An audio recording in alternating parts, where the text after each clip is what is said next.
Hello, and welcome to the Kink Perspective. My name's Chris. I'm a psychotherapist and consultant.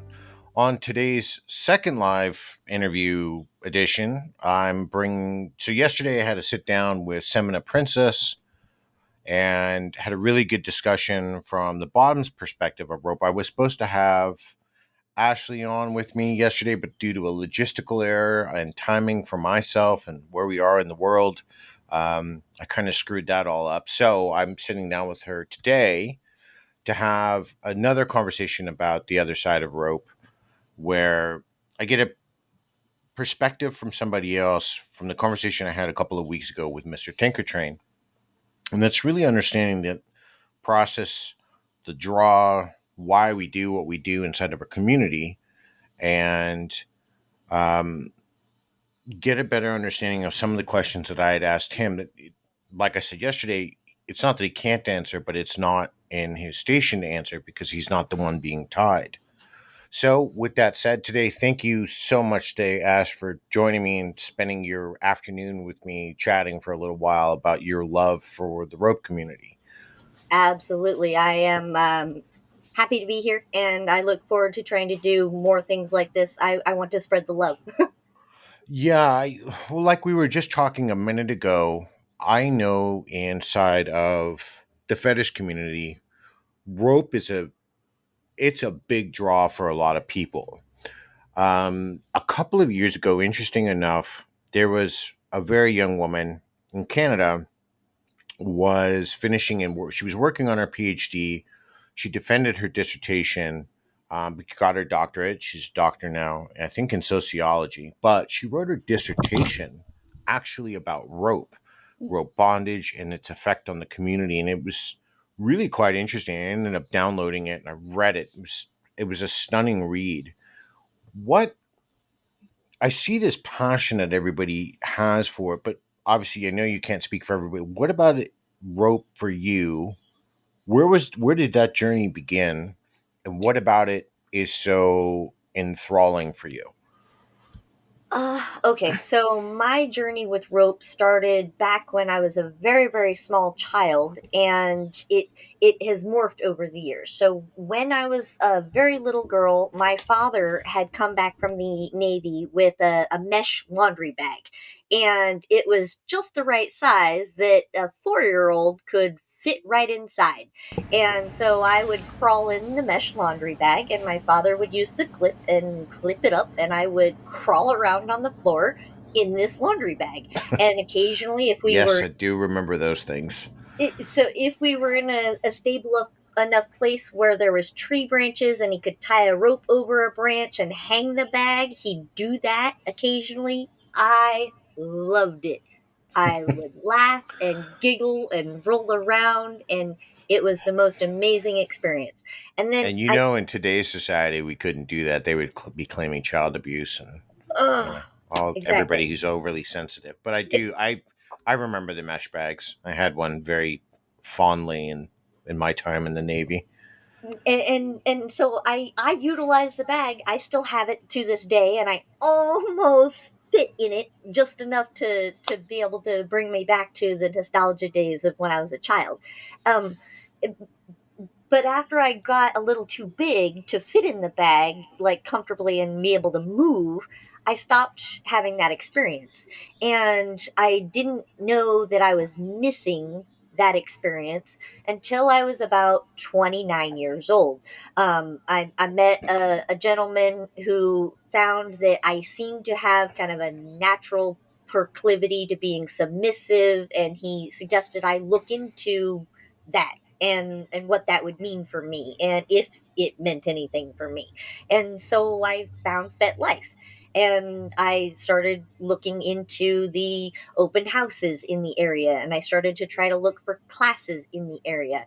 And one particular open house was coming up the like next month, and so I reached out to the host of that class and had some communications with him, asked about how the dungeon would work, and like what could I expect as a brand new person to this, and what kind of things should I wear or not wear or whatever. And he portrayed himself to be a leader of the community and of the house, and as a good dungeon person. And so I went to the first open house and I watched him tie a couple of people, and I liked the look of it. I liked what looked like the fun time that the rope bunnies had. And with zero prior experience aside from my mesh bag as a child, I asked the rope top. I didn't convince him. I was just like, "Will you tie me like that? Like you just did with that other person?" And we had a very, very brief negotiation period. I was like, "Don't do any sexual touching, but I want to try this full experience naked, but I don't want to come or anything like that. I just want to be tied up and suspended." And he agreed. I got tied up, I got suspended. It was the most thrilling experience of my life. And it took me all the way back to the time when I was 4, tied in the mesh bag. And I immediately felt really small and really vulnerable and really comforted and really grounded and really centered and really peaceful. And I felt love. And not necessarily love for anybody, just love. Right. And I needed that feeling. I didn't know I needed that feeling until suddenly I was in the ropes hanging from the ceiling, and I needed that feeling desperately with all of my being. And so I made arrangements to keep going to the open houses that seemed to be every single month, and it was always the same rope top who was tying people. And each time I would agree to do a different kind of inverted or this way or that way, upside down, horizontal, whatever, sittings, different ties. And I each time I expressed the desire to not have the sexual component.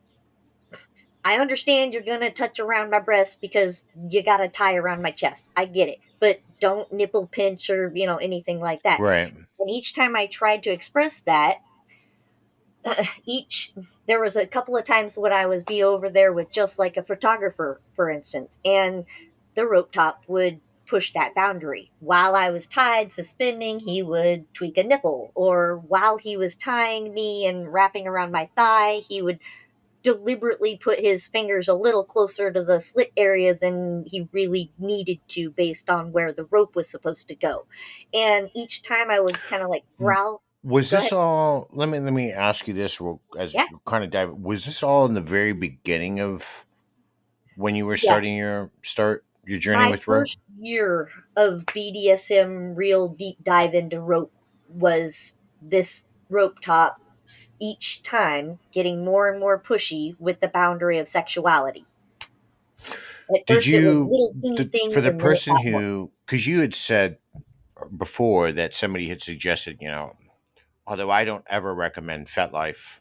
It's not that I'm against social media as a place to learn. I don't really recommend like fetish.com or FetLife or Twitter as kind of bastions of our experience in BDSM. I always recommend, external sources of reading, going to workshops, talking with people in the community the best we can. I know some people don't always have outlets.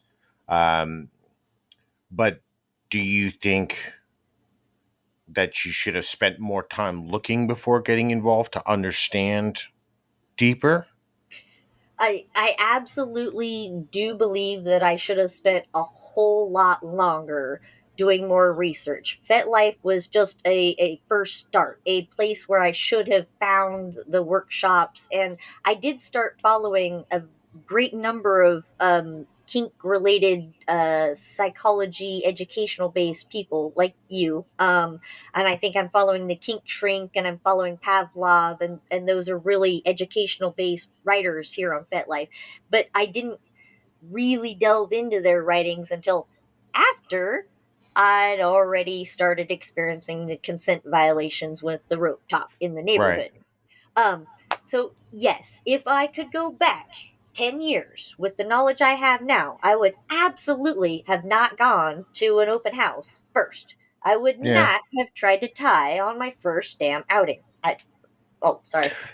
I No, wouldn't that's attest. it's fine. I mean, I understand. I think that was something yesterday when I was speaking to Bez. She had said the first thing was, learning to understand, about rope. That you learn to be comfortable in the beginning. Learn to it's okay just to be tied on the floor. That you don't have to go through. Take it slow. It's a journey. It was the same thing that when I was, when I've talked with others, Mr. Tinker Train, and people who really have this deep love for rope and really want to dive into it. And then we get into this world where we don't know a lot. And so, of course, sometimes we run into, unfortunately, the wrong people that are doing things that shouldn't be done. And we'll talk more about that. Yeah. Um, and it kind of did this sour for you your first year and almost turn you off of rope, or did this? Uh, so during that first year, my experiences with rope were not just with him. So during that first year, I rope topped to several females in the area, and those experiences were completely uh, uh, consent. All like everything that Yeah, happened during those was consented to. And then I had a few experiences with a couple of other men in the area during the same time frame that also were perfectly negotiated, followed consent, and everything seemed okay with those. And so the one rope top was the only negative souring experience, but sure. it, he did end up pushing me away from the scene because, as I said, he got progressively more pushy with the inappropriateness Sure. and the consent Absolutely. violations. Yeah, no, I Uh, mean, we talk about these things all the time. yeah, Um, I'm when I'm working in counseling and I'm working with couples on any issue, or I'm working with people on any issue, I always talk about, we have to, when we look at risk, what do we consider when we, enter things we don't know? What should we do? Are we disregarding all of our risk in the pursuit of something? And then, we then associate that memory with the love of what we're doing. So, this is obviously a wonderful hobby that you enjoy. And then luckily that wasn't enough to sour your weight. What did you do after that first year? Did you start diving back into, did you focus on educating yourself? Did you um, go home and start self tying? What happened with that? so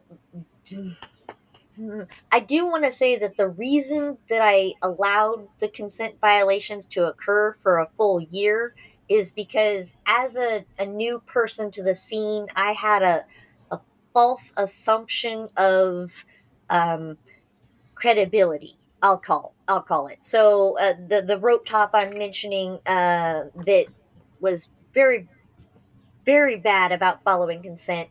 He had numerous slaves, submissives. Like there was several Mm-hmm. ladies who were all tied up in the house with chains and whatever, and they were all subservient to him. And so they gave the impression of, if four or five grown adults consider this person worthy to serve and to be slaves of, then they must not be a bad person. No, So, I mean, I understand that, but that's, I think, like I so said, the there's false a lot assumption. of issues here. I mean, it's not necessarily the direction I want to go in this one, but Right. since you brought it up, I think there's multiple things where we give a lot of people. It's kind of why I strayed away from the word as anything. I don't believe there's kink leaders in the Right. community because kink is subjective. Everything we do here is subjective. The things that I'm involved in, there is no rule book. There's no that only the terminology is barely even 70 years old that we use. Yeah. Everything that we do in this lifestyle, even inside of rope, it's all borrowed from somewhere else. Right. The practice of suspension or using hooks, um, impact, these all come from things that we eventually figured out had an erotic connection to, Yeah. from other cultures, other places around the world. And I think a lot of times when we look at people this is why I call them kink demonstrators, because they're demonstrating their subjective version of kink. Um, I tend to, will never obviously people will always say, "Oh, well, you're agreeing with it." No, I'm not agreeing with any consent violation, but I think that we have to have onus on ourselves. Yeah. We have to take a lot of responsibility before we jump into things. It's because there's a lot to, I mean, especially in the rope world, I mean, or impact or interrogation, there's a lot of setup, there is a lot of preparation, there's a lot of work, there's a lot of effort, emotional commitment that's got to go into these things. Yeah. If we enter them without really kind of starting to understand, unfortunately, that the world isn't a safe place, just the world we live in, Mm, that we have to then take the steps to educate and protect ourselves first. And if we do that, then we have a better awareness of what's going around. yeah. Um, and I'm, I've seen this before. It's the same. It's a similar view I hold towards people who call themselves "quote unquote" exhibitionists in the community that are out flashing in public. So they're absolutely violating consent of everybody, let alone breaking the law. Right. Um, and then they're somehow trying to throw this into the kink, but it has nothing to do with kink at all. It Mm-mm. has nothing to do with BDSM.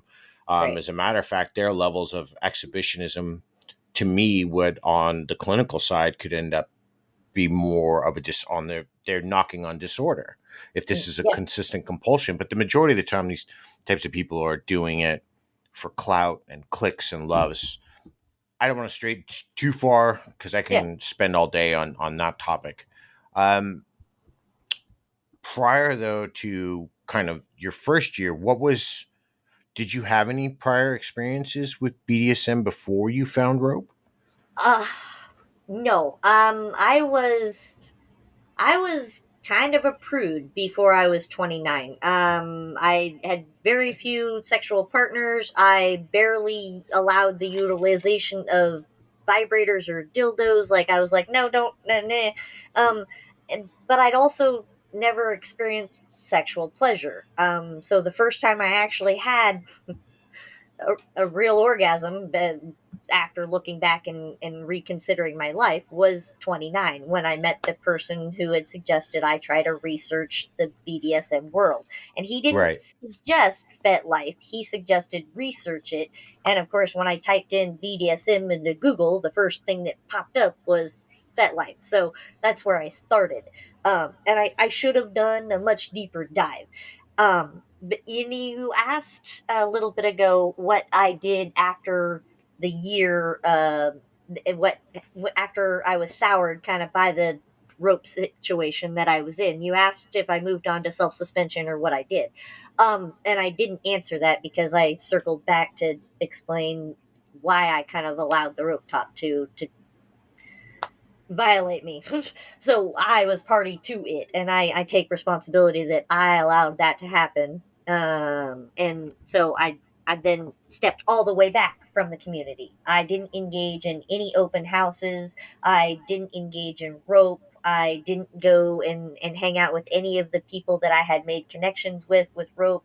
I stepped all the way back from rope because it was obvious that I wasn't approaching BDSM or kink in any healthy ways because I had been party to uh, having my boundaries violated because I wasn't like I guess I never called red while I was at the dungeon. So when he pushed the boundary, I didn't say stop or red. I would just kind of growl at him or push his hand away or turn so that he was no longer in contact with whatever it was he was doing.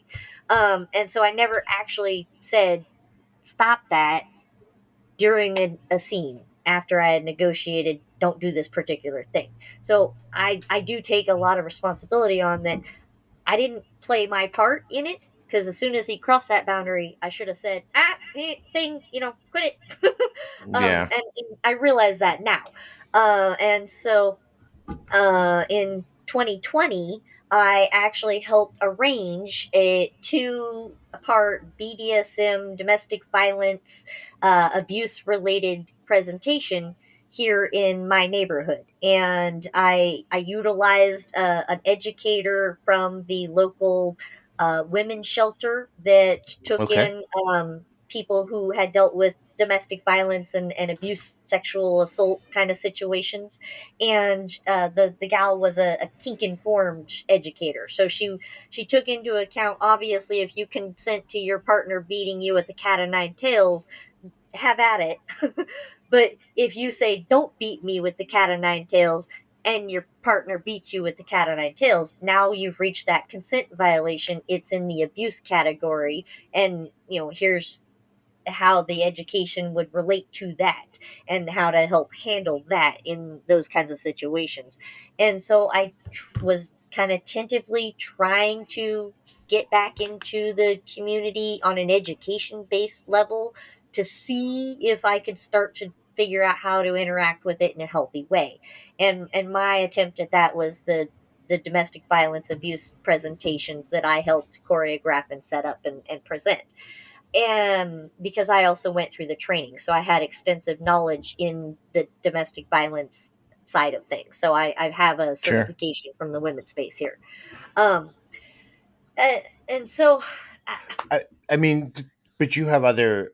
I mean, that's great. I think you know bringing that aspect in to the community is definitely helpful to so we start to understand more of things that we face, issues or resources that we can use if we uh, need them, and they're mm, there, thankfully. I mean, it's sad that there's something like this that has to, or a workshop like this you had to put together, but I think that there is a the beneficial uptake from it to kind of make the awareness there that when these things do happen, there are places we can go, there are steps in places we can take, and um, people can feel that they can start to find a sense of relief to move forward. yeah. And so since 2020, I did kind of try to start self tying. And so occasionally I'd get a bundle of rope, and I would try to tie a karata on myself, or I would try to tie a chest harness on myself. But I didn't try to practice with anybody in the community. I didn't try to reach out to make any connections until just very recently. I made a post in the neighborhood FetLife group, and I got several replies that all said that they were potentially available for a platonic rope friend, because I'm not interested in sexuality in my rope because of how little it makes me feel. And so I wanted to keep that separate, and I made that part of my requirement. And I managed to find one reply who seems absolutely viable, and she's in the area, and we've met up a couple of times. And I've actually posted a couple of pictures of her and I's ties that she has done on me, and I assisted with tying a chest harness on her the last time we hung out. And so we're talking about learning how to suspend and self suspend, like, together as a journey. And she's just as enthusiastic with rope. Like, we could sit down and all we can talk about is rope for 2 hours, and it just, hey, this rope from Agreeable Agony is rated for suspension, and it's so soft, but when you pull it too quickly through the other tie, it can give you a little rope burn. And it I love the enthusiasm of rope for rope instead of rope for because it's sexual. I understand the vast majority of the kink community get a sexual erotic arousal from rope, or the tying of rope, or the wearing of rope. For me, it's not a sexual arousal at all. For me, it's a very deep mental grounding, stabilizing, centering feeling. And it helps me feel connected to the earth, even when I'm lifted up. It, it it's really kind of difficult to put enough words into the description of how I feel. And I don't have to be suspended to feel the elation. It could just be a chest harness that's just tight enough that when I breathe, I can feel the constricting ropes around me. It like compresses on me, and Do I know that. you do you subscribe to more of a Western style interpretation of rope bondage, or does like shibari or kinimbaku for you have any appeal?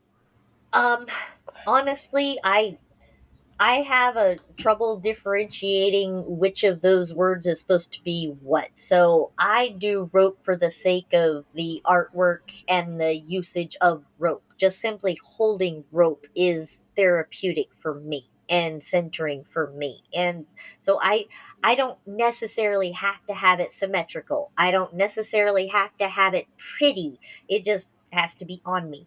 I don't necessarily have to have it be let's see torturous. Like I don't do the ties where my arm is like hurt. I don't i don't want pain with my rope. I want sensation with my rope. I want more sensuality with my rope, but it's not sexual. It's just the feeling of the body and the movement of the body in it's alive, and it's a wonderful thing, and it's an amazing So do process. you find you feel that you're more set free when you're tied? I absolutely do. Tying or being tied. Either way, if I'm the one putting rope on somebody, I feel the exact same release feelings.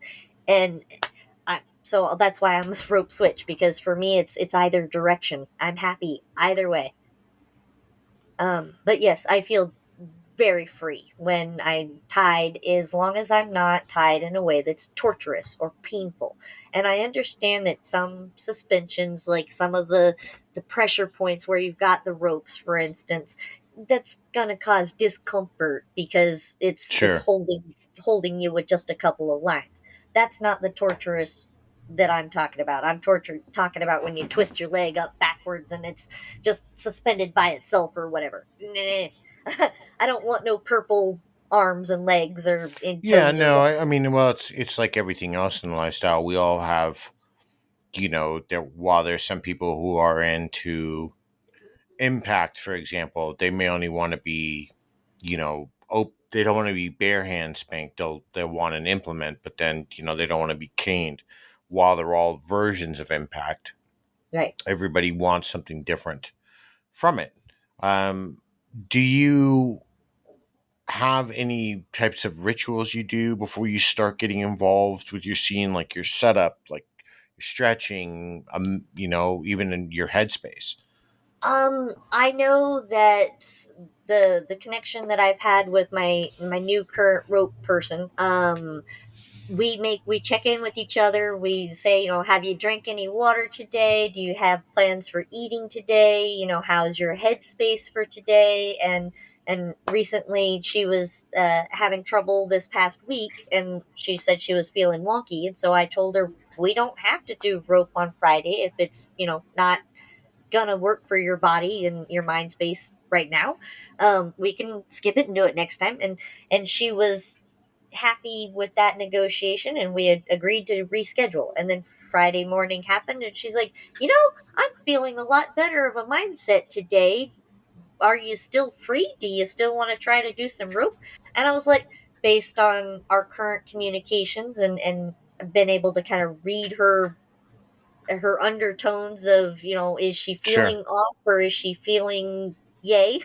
We made the decision for her to come over and we did some rope.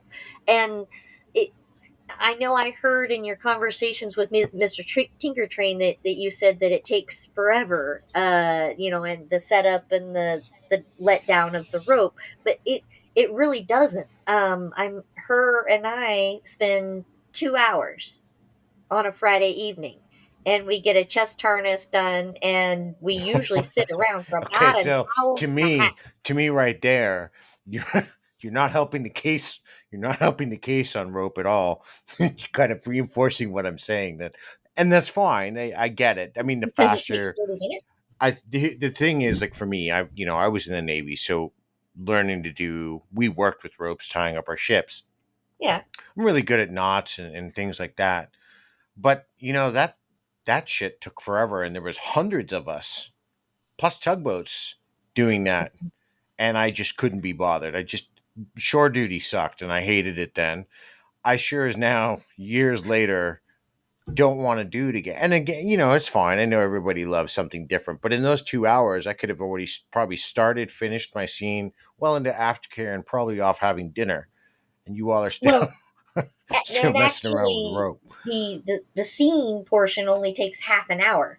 The rest of that hour and a half is me sitting there, loving feeling in the rope and not wanting to get out of it.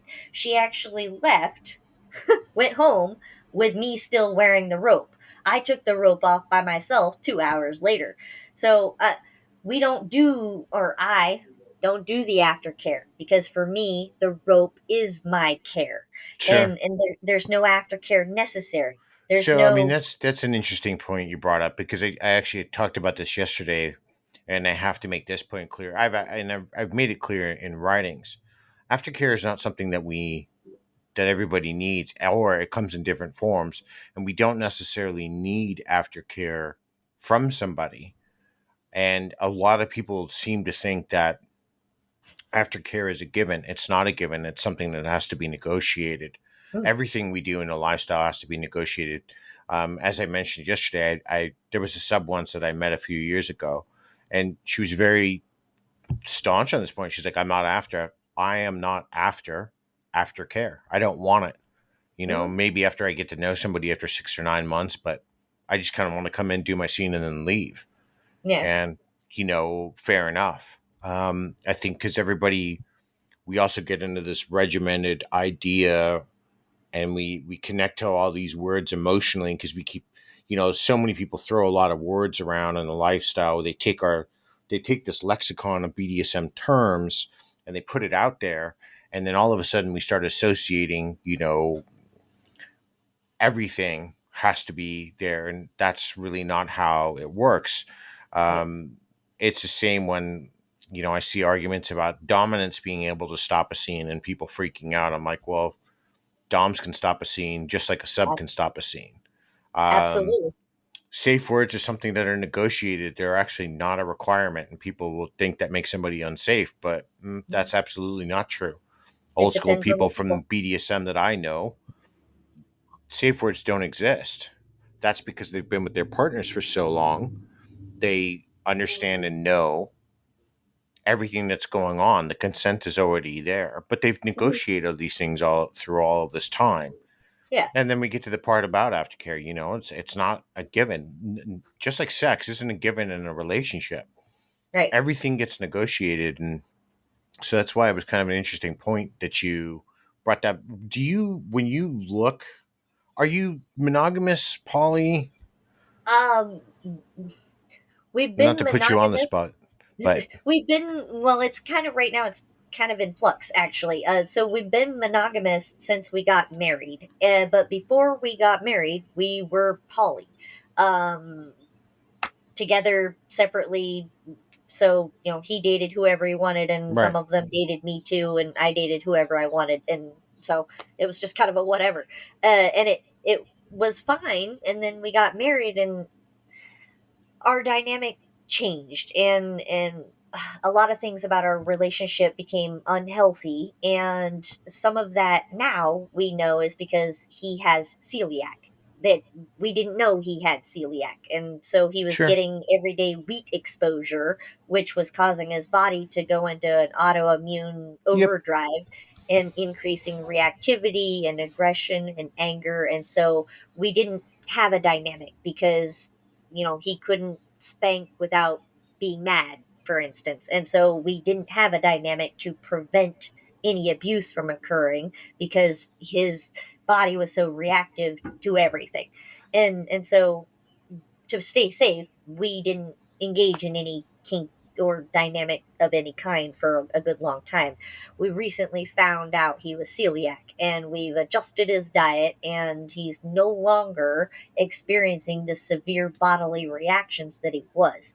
And he's able to find a healthier position now. And so sure. we've actually renegotiated our dynamic again. And so, See, I mean, and that again, see, that's something else I think a lot of people in the lifestyle tend to neglect. I mean, first, as we're all getting older, like we're right. that no one's stopping time in that regard. And taking care of ourselves and understanding about checkups and stuff and how they can affect us physically or emotionally or psychologically is Hmm. really important, because as these things occur, it changes what changes our behavior. Yeah. And I'm that's and this in particular being a medical condition, but again, it's going to affect how he responds. But I mean, that's really good to hear that he's on a better path as far as health and diet and um, stabilizing his mood. So you guys do to continue to do scenes together, or is he backed off because of his condition? So while he was experiencing the aggression and the poor bodily experiences, Yeah. we didn't see it at all. But we are have started to negotiate and figure out, how do we do it now? How do we make sure Right. that we're healthy and that we're each agreeing to the situation and it's not any kind of duress or coercion or anything like that. And we are actually starting to discuss ways that he can help me explore rope, because he had ulnar nerve surgery on both of his elbows, and so when he tries to pull on rope or hold tension on rope, it hurts his hands. And Sure. so we don't do any rope scenes of any kind. But uh we do occasionally role play scenes, and so we're getting back into that now that we've reestablished the dynamic. And I got cuffs the other day, and there's a collar that's on special order that's coming, and so there's a process to it, and Yeah, we're gonna. absolutely. I mean, if he can't, have you found some agreement inside of your, are you going to make some agreement inside of your marriage that, you'll, since you have this deep love for rope, that for you to continually keep pursuing that love, if even if he's not capable? Yeah, and right now the gal that I'm pursuing rope with, she is entirely on board with it being just a friendship, platonic, non-sexual Yeah, dynamic, and right, so uh, it seems like it's going to mesh well with allowing me to just be monogamous if that's what my husband wishes to do. I personally, over the past 3 years since 2020, I've done a lot of research, like reading Paige Turner's books. And by reading more than two, Polysecure, and I recently, I think I got your book, Tangled Desires.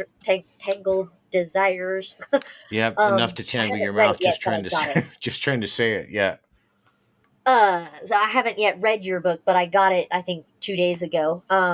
And so I've been doing a lot more deep diving into trying to figure out, dynamic options. right, So because there's not a one true way. There's a what is best for you and you, right, whoever's in the dynamic. And I we might end up going poly again, but it's a process of developing the trust and the security with how each of us will react now that he's not celiac or not experiencing all of the wheat based symptoms that he was, because those altered his capacity to really consider ramifications of some of his actions, and it made it difficult for us to have a poly dynamic. Sadly, some of his folks he that tried to date him wanted him to split up from me, and we're trying to do that cowboy thing where they're like, hey, he's gonna come marry me or whatever, and I'm like, are you nuts? I'm the primary person and he's just kind of loaned out to you. I don't know right, how you feel so entitled, extra person. And so we had several circumstances where the ladies would be shady to me and kind of backstabby to me, but perfect presenting to him. And so he didn't know until I told him. I was like, hey, this gal is trying to, play Two Face on us. And pit one against the other, and this isn't going to work. And that's why we closed our dynamic when we got married, is because we had two instances where he was kind of being bamboozled by a gal who wanted to rope him off and go Sure. away. I've seen, I I, mean, unfortunately, when, that this is, I discussed this earlier this year. I've kind of written about this. I have good friends that are in the poly world, and I have extreme amounts of respect for them. But even at the beginning of this year and a couple times this year, I've written about the other side of polyamory, where I talk about the jealousy or the two-handedness or the underhandedness of it, time commitments, financial constraint, the emotional exhaustion of it all. Because I understand there's a lot of people in the poly world that think that you can love somebody 100, you can have all these connections and love each person with 100% of your love. It's an impossibility because yeah, we don't have 100% emotional empathy for everybody. I right. don't. I'm a therapist, and at the end of the day, I'm tired because I'm drained. If some of my sessions are really heavy, it's emotionally draining on me because you're giving back.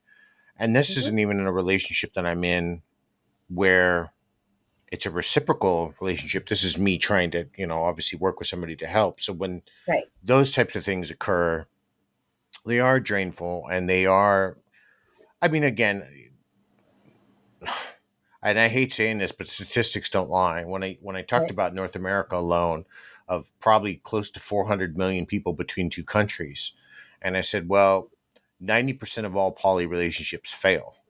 So something in the neighborhood of like 40 million out of 50 million relationships. Right. Like that's a lot. So your chance on making it work is far less. And I'm not telling people not to be poly, but to Right. understand how deep you have to go inside of it and how hard you have to work at it. It's like anything else, any other relationship in our life. If we're not going to work at it, then we are not going to, it's not going to be successful. Right. And then you do come across people who are insecure or have their own emotional constraints and problems and so on and so forth. But I don't want to segue too much because I really want to stay on the topic of Yeah. rope because otherwise I'll turn this into something else that I'm not after. But I mean, it's interesting that um, these things that you've encountered and the learning curve that you've been. How long have you been a part of the community as a whole, not just involved in rope bondage? So when I was 29 is when I first entered the BDSM scene.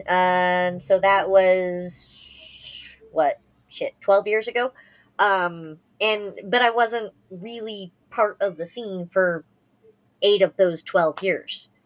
So I was part of the scene for a year, took a good long break until 2020, and then have only kind of rejoined in the educational side of things, and then real in the last 3 months, the actual rope side of things. So my recent rope experience has been very, very recent.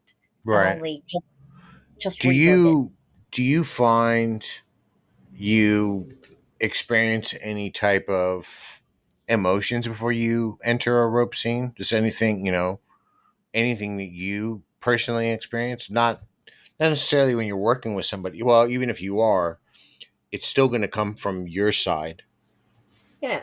Um, Yeah, I think my brain, now that I've been kind of doing it regularly for the past couple of months, because even on a week that her and I don't meet, I still self tie. And so since I've been getting it every single week, I've noticed, like Pavlov's dog, I've noticed that I preemptively feel some of the grounding and centering sensations when my phone beeps and says rope time. And I know that in a half an hour I'm going to pick up the rope and tie a karate on myself, or tie a chest harness on myself, or just kind of play with rope. Sometimes I just have it sit in my lap and kind of play with my fingers through it. It really, to me, doesn't matter how much I play with the rope, just that I play with the rope. And so I do experience a preemptive emotion of, yeah, I'm gonna get to play with rope. I'm gonna have that experience. I'm gonna have that grounding sensation. And I've found that when I don't do the rope scene for myself, if I go 2 weeks without rope, I feel less capable of handling my emotional day to day. So I feel like I have more spoons at my availability when I've done rope. If I end up having to skip rope, I feel drained. I feel depleted. I feel the disappointment and the lack. I rope to me is almost like a therapeutic hug, and I know that there's a ideology out there that says the hugging technique, the act of squeezing one's torso will release the endorphins, Hmm. oxytocin. And so There was actually a therapist who created hug therapy, touch therapy. yeah. It's a legitimate practice, recognized. Um, Not all therapists engage in it. I tend to. It's why I always balk at anybody who says any real fashion of BDSM is therapy. It's not therapy. It's not recognizable therapy, because the moment we were to do any type of our activities like that, regardless if somebody's consenting or not, we'd be crossing an ethical violation and probably lose our licensure. Well, more than likely lose our licensure at the moment it got reported. But Right. yeah, I mean, touch is real. It's warmth and comforting, and you're right. There is a huge release there. There's serotonin goes up because it's the overall sensation that we feel. Hmm. Yeah, and so I use that release of oxytocin and serotonin to try to uh, stabilize my mood and my emotional regulation throughout the week of when I don't have it. And I didn't really realize how deeply I felt like I needed that rope connection until recently, when I started to do it again on a weekly basis, and I started to see my ability to handle and maintain my emotional reaction to triggers that used to make me go, "Yo, what the holy crap," uh, and react and get mad. And but when I have weekly rope play, I don't react with the knee jerk reaction. Instead, I'm able to sit there and go, "Well, that kind of hurt my feelings." Right. Uh, and I don't necessarily know how it maintains all week, but it seems to keep me for the most part fairly stable the whole week. Maybe it's even the anticipation of next Friday. I know I'm getting rope again, and so it maintains for me the chemical heightened awareness of my body, and the whether or not I've drank water, whether or not I'm eating correctly, whether or not I've gotten enough sleep. Because if I've only slept 3 hours before I'm planning to do a suspension, that's probably not a good idea. And so I'm trying to make sure to be very, very aware of how I am physiologically, so that when I check in with the rope person that I'm going to be playing with, and or myself, if I'm going to try to do a self tie, that I'm factoring in all of the potential issues that could be. If I haven't had any water all day, I'm going to be dehydrated, and that's Right. going to create a potential for damage if I fuck something up while I'm doing a tie. And so I make sure that I alleviate some of those things by, eating well and drinking several days before, and making sure doing a diligent effort to drink enough. That's a key thing. A lot of people don't drink enough water when they're getting ready to do rope, and sometimes that impacts their ability to stay um, cognizant and aware. I've heard of people passing out in rope because of the bodily exertion that is necessary. And so, if you're not uh, practiced and prepped for that, it could take you off guard and mess you up sometimes. I've seen it happen a couple of times where people seem like they pass out while in the rope, and it's just their body is so overwhelmed with how they feel or whatever. Sure. And this, no, I think, well, again, it comes down to how much effort we're putting in to not only start understanding ourselves, but understanding what we're doing when we go into something that's physically exerting.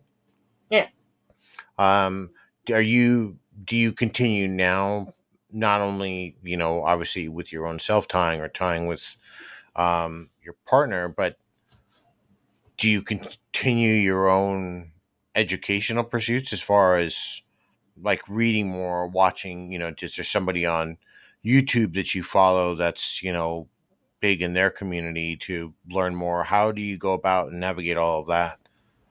Yeah, I've got on my FetLife page, I have several pictures in my gallery that show some of the rope books that I actually own on my Kindle, and I also subscribe to several rope-based channels on YouTube, and then I am also part of the Submissive Guide on Discord.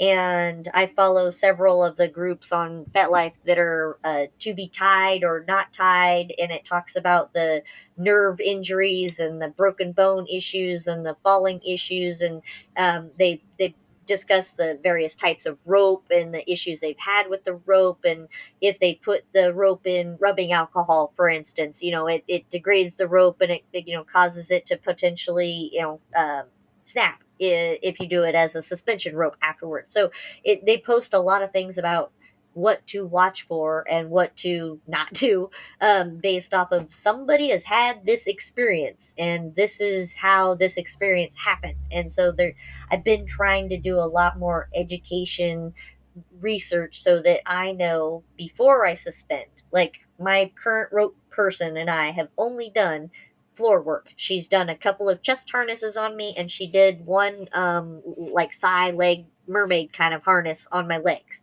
But none of them were for suspensioning. They were just floor work. And so we're working slowly up to the floor work rather than trying to jump right in it.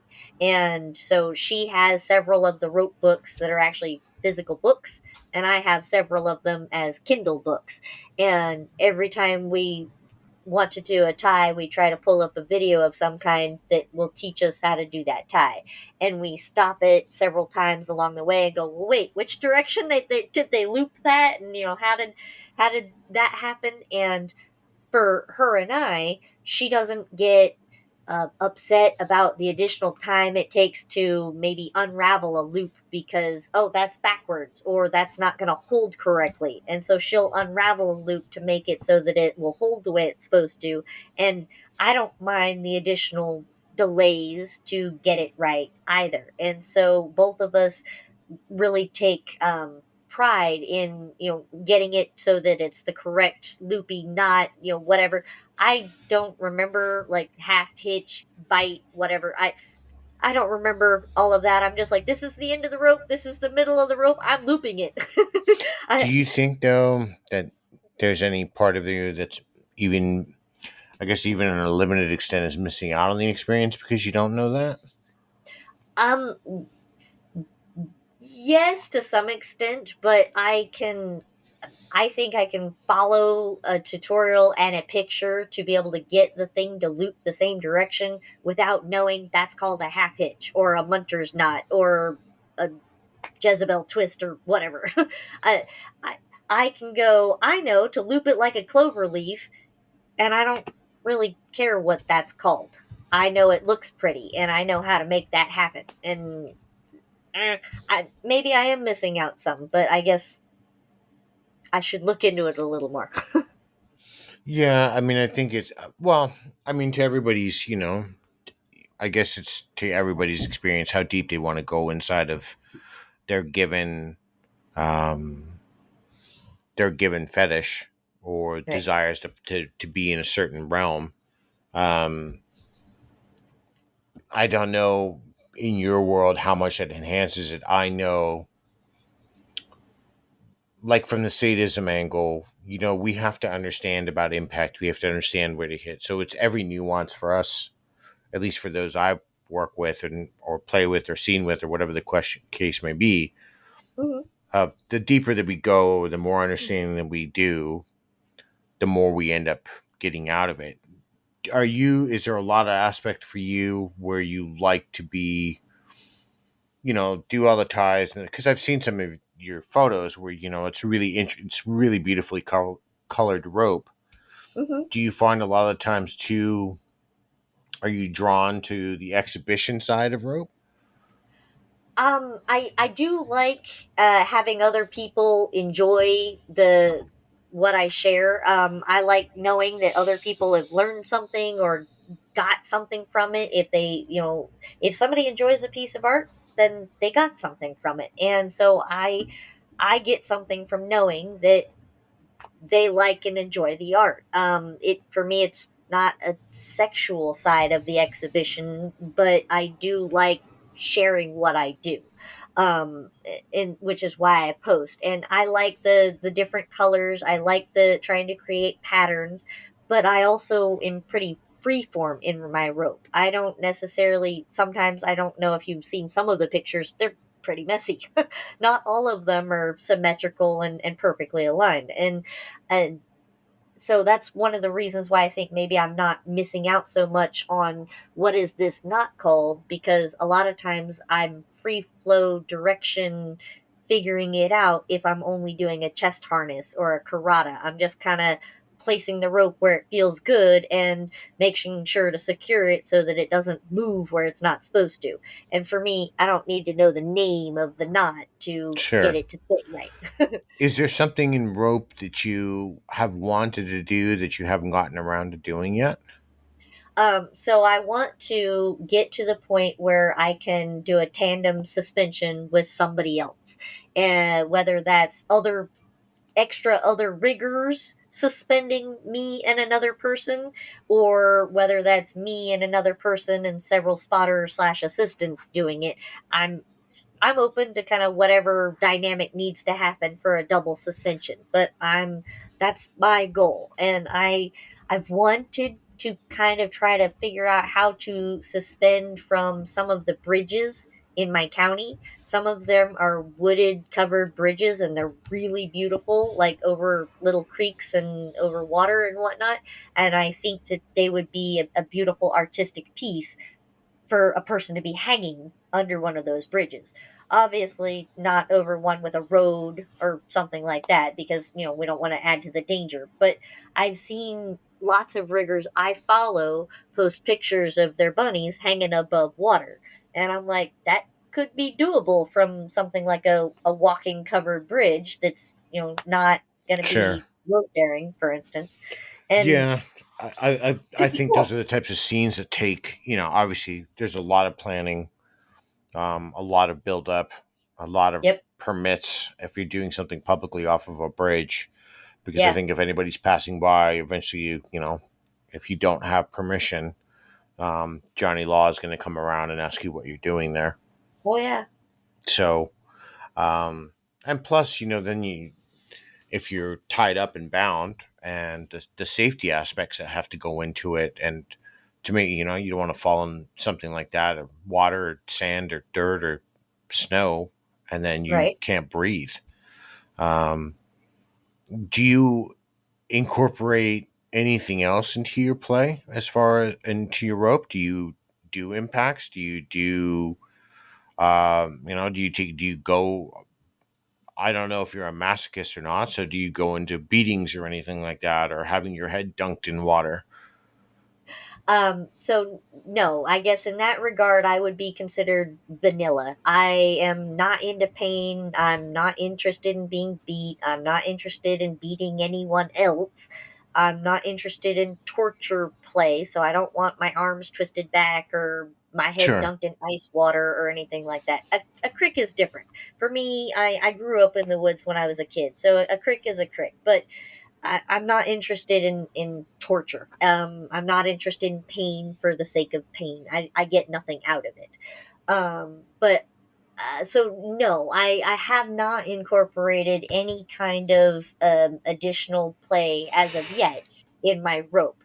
Back when I was 29/30, a couple of the play partners that I had during that time, with the consented negotiation stuff that we're doing it right, we incorporated.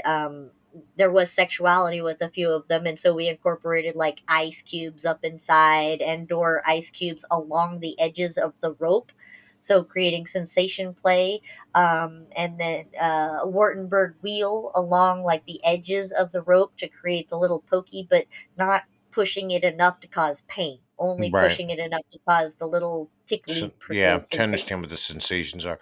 I don't think that makes you vanilla at all. I mean, again, rope in itself is its own form of play, and it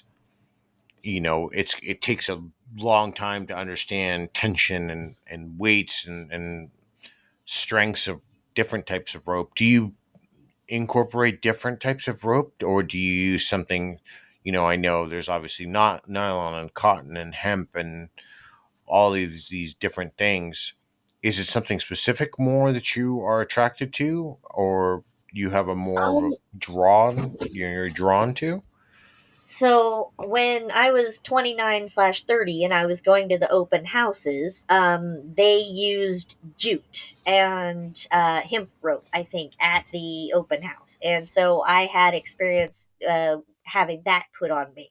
But I kind of preferred something softer. So I went and found Agreeable Agony, and Agreeable Agony makes the MFP, I think it's called, multi-fiber polypropylene, but it's rated for suspension, and it's beautiful and it's soft, and it comes pre, like, already correctly done on the ends, because Right. if you don't have it pre, like, hardened here on the end, your whole rope will just unravel.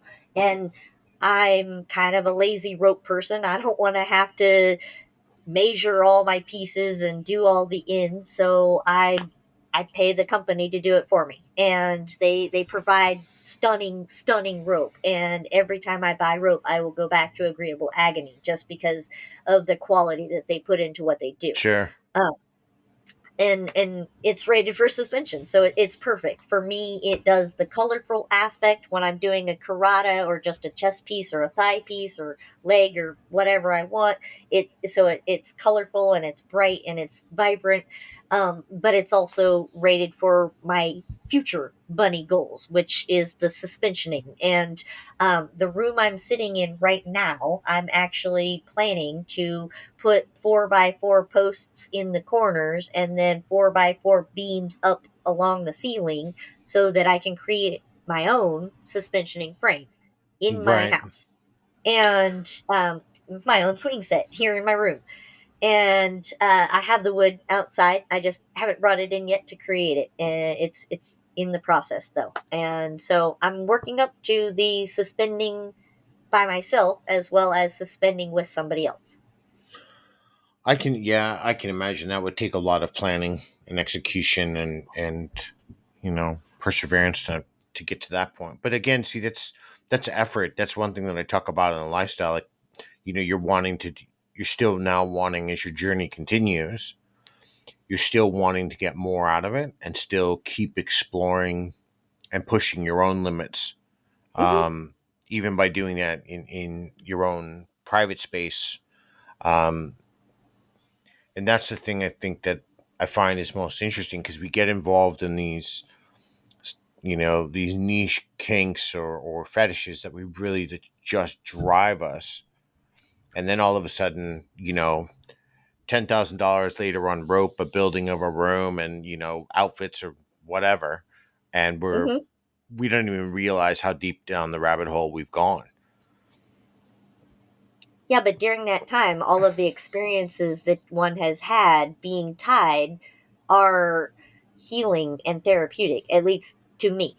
But as of right now, my rope isn't as edge play y as it will be. When I get to the suspension part of it again, it will be pretty hardcore edge play, because you could really get hurt suspending if you're not cognizant of where nerves are and the Yep. pressure points, and how far can you torsion a knee sideways before it's like, screw you.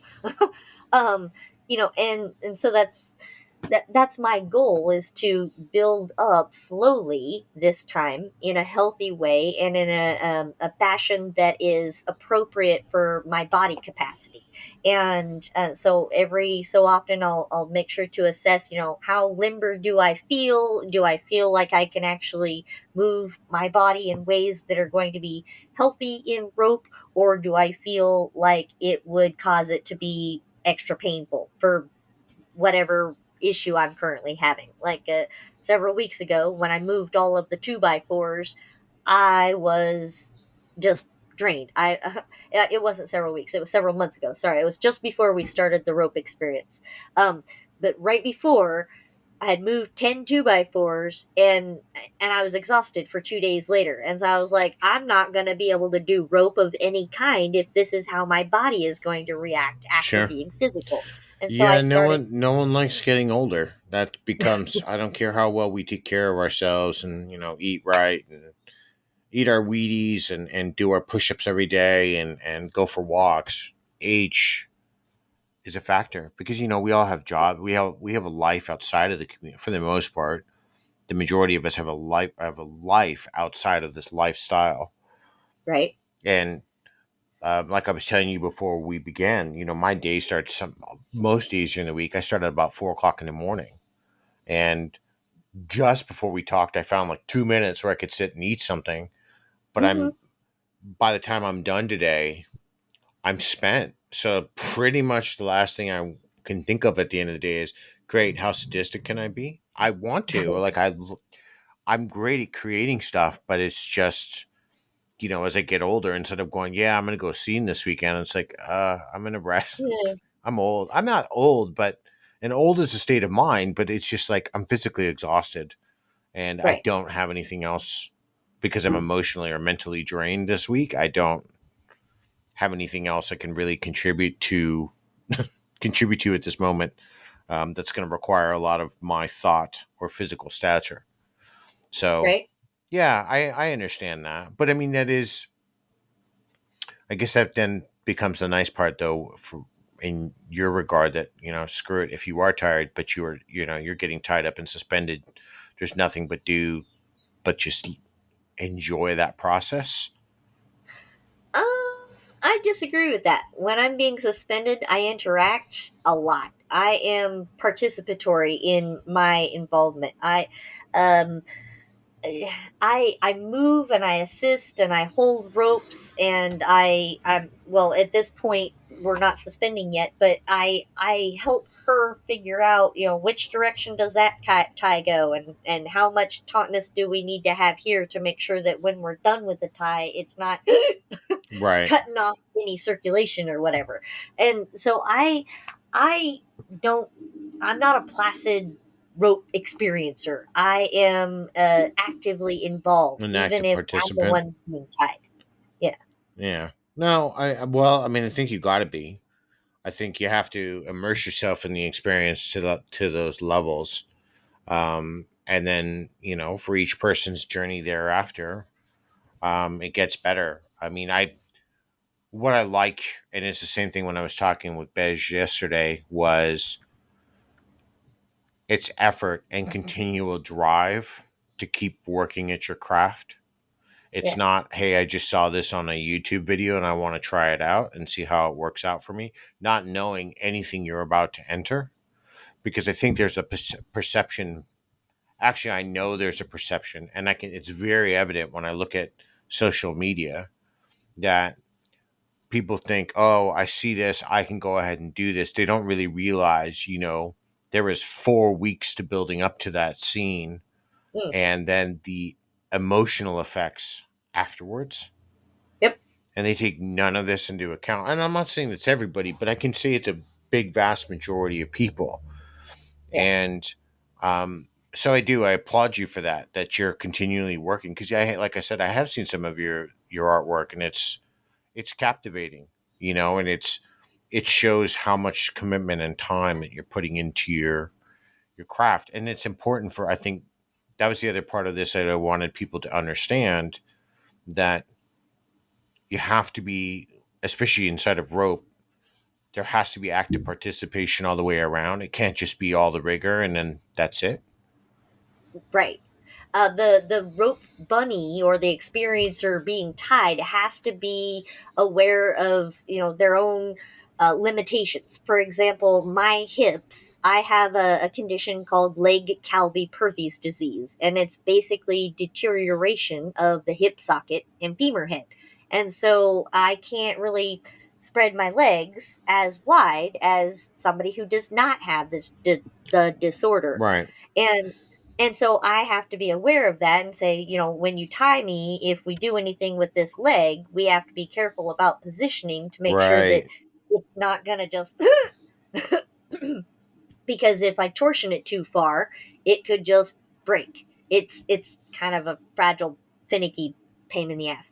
Um, and so I have to be very aware of that. And like I said, when I was moving the wood, I had to be very aware that just the physical effort of moving a 2x4 drained me. And so I knew that that meant that I wasn't physically ready to be suspended because I know that I need a lot more core strength to be able to stay upright, suspended in the rope correctly, and not cause additional potential for damage. Because if I can't hold myself correctly and have the awareness of my body positioning, then I could potentially cause my rigger to damage me without it being the rigger's fault, just because of my body limitations and my own issues.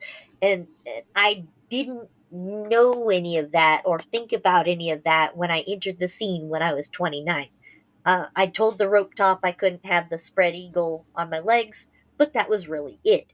I Right. didn't drink I didn't drink water before the scenes. I didn't eat before the scenes. I never did anything to try to exercise outside of the any of it. Like Yeah. I didn't do any of that back when I was 29, Well, I guess, when we look at that the hubris when we're young, that, we think we right? know a lot more, we're capable of a lot more than we anticipate for ourselves, and pushing our limit again, coming back to pushing beyond our limits, or not even understanding what our limits are in the first place, and the impact thereof. um if you had any parting advice for people entering the rope community, from your side of things, from a bottom bunny side of things, what would you say to those coming into the community now? Um, I would say if you think you've done enough research, you haven't, and you need to do more, and do more on top of that. You follow riggers, follow several different types of riggers, and watch and find out if you can see them exposing their dynamics on their posts or their pictures. So if you can see their rope bunnies, for instance, try to have conversations with the riggers in advance of trying to arrange any kind of scene. Discuss what your potential boundaries would be beforehand and see how they react. If they don't like being told no, or seem to just go, oh, well, anyway, and move past a no, then that person might not be one that'll follow that dynamic boundary. And uh, really do more to make sure that the person you're engaging with is going to be safe and following consent so that you're going to have a good experience, and try to uh, vet their actual skill level with rope. So via watching them perform, seeing pictures, talking to their rope bunnies, you'll find out if they ever have ropes move on them, or how do they handle a situation that goes sideways. Have they Right. had any situations that went and what did they do about that? Did they manage to stay calm during the process? Did they just handle it and cut the bunny down, or did they like and act all like, try to see if you can gauge how that person will react if something goes wrong. Sure. Um, eh, Well, yeah, really again, I think do what it's, I didn't do. yeah. Well, I mean, it's valuable to get that perspective, because that's what I think some people need to understand. And but again, what you're really emphasizing, which is good here, is it's just continued effort, and continually learning, and don't stop growing, because like I've told you, I've been in the live stuff for over 25 years. Thinking back on it now, which makes me feel really old, but uh, I don't stop going to classes. If Mm, there is, um, a sadist doing something new, or even doing something I've done 100 times, but they're doing it differently, I'm interested. If it doesn't hold my interest, I'll still stay there, but I probably won't take too much away from the class. But it can be the process in which somebody's doing something, or even as far as how they're maintaining the implements that they use, or maybe how they're caring for their rope, doing something new that we hadn't thought of before. Because I have a favorite saying, and it's obviously somewhat biblical, but many hands make light work. So I kind of translate that into, if a lot of people are doing the same thing, that's a lot of people are going to have a lot of different ideas of the same thing that we're doing, and they're going to think of things we haven't thought of, Hmm. and that's what keeps the conversation going, and I think is Yeah, so valuable and so important. Um, absolutely. Pulling from the knowledge base that's available is absolutely imperative. I was actually planning to attend a class that was presented called "Bottoming Perspectives on Rope Topping," but it looks like it ended up canceled. So I fully agree that you absolutely need to engage with more classes and more understandings as you grow and as your dynamic with your partner changes, or your partner changes, or right, your own health changes. Yeah, absolutely. When I was 4, I developed a motto: nothing better than more knowledge. absolutely. And so I just kind of try to follow that. Sure. Well, I mean, I'm knocking on 50 and I'm still reading books and research, and because there's obviously people in this world that are smarter than I have, and whatever they have to say, I tend to want to listen to and at least get a Absolutely. perspective on. Well, look, Ash, I appreciate your time today. Mhm. Taking time out of your schedule and sitting down and spending this hour with me, kind of chatting. Um, it's really, you again, like Edge did yesterday with me. You both gave me a really different side to this, and some things that we don't think about. We talk about, like when you brought up consent violations, we think of it typically inside of a dynamic scene, like with impact, or maybe within interrogations. I guess it's understanding the difference when that goes on in rope, and Yep. um your journey and where you've been. I really appreciate you kind of, sitting down with me today and kind of exploring that and talking about that further. Absolutely. I'm honored to have been included in your discussions. I really appreciate the writings that you post on FetLife, and I find them to be thoughtful, and they really help me gain a perspective that assists with my own growth. Well, I appreciate that. I try to, this topic I found, I've had people from actually all over the world contact me. Somebody from Belgium and France. I had somebody from Japan and Australia, of course, and you in the States. And I'd love to talk to everybody because, I think there's people who have a lot to say on this Mm, subject. Unfortunately, I can't. I can't spend too much time because otherwise I'd end up dedicating my entire podcast to rope. And I'm sure there's already right. podcasts out there that are completely dedicated to rope. Uh, but yeah, it's a discussion that merits further looking into. I don't know how much of that will be done by me.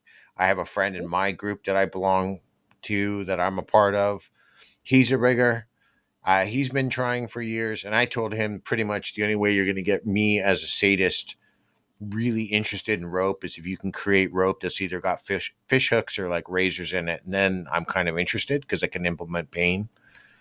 yeah. And he was like, challenge accepted. So I know he's off in his little workshop creating things. And for some people that might be hard to understand, but I haven't done a talk yet on blood play, and I have talked about needles, but Mhm. suspension through hooks.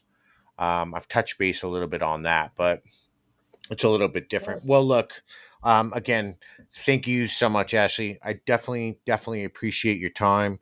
Yeah. Um, and it did. I'll say this again, like I've said this to everybody else. You all have given me a little bit more. You've lifted my. That's the easiest way to say this.